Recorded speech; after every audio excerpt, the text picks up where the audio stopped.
तो फिर मुझे जवाहिर से अपनी जान छुड़ानी होगी, और इसके लिए मुझे ठोस और बहुत मुहतात कदम उठाने होंगे।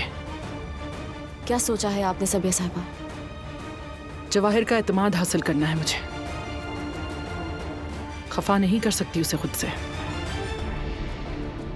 वो बहुत खतरनाक और नाकाबिले यकीन हद तक पागल है। जरा सी बात पर शक करेगा तो मेरी बेटी दिलान को नुकसान पहुंचा सकता है। तो हमें क्या करना चाहिए सबिया साहिबा? जवाहिर जैसा कह रहा है वैसा करते हैं। फरात काराबे से उसके कर्ज के बदले शेयर्स ले लेते हैं। लेकिन इससे तो उससे फायदा होगा। हम चाहे फरात से शेयर्स ले भी लें, जवाहिर को नहीं देंगे।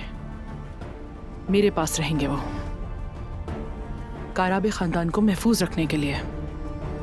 अगर सब कुछ वैसा ना हुआ जैसा हम चाहते हैं तो मेरे पास खोने को कुछ भी नहीं बचा। मैं एक दुखी माँ हूं।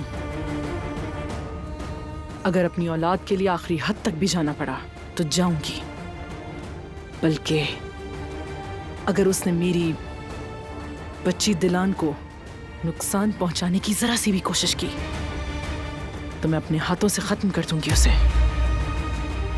और उसके बाद पलट कर देखूंगी भी नहीं।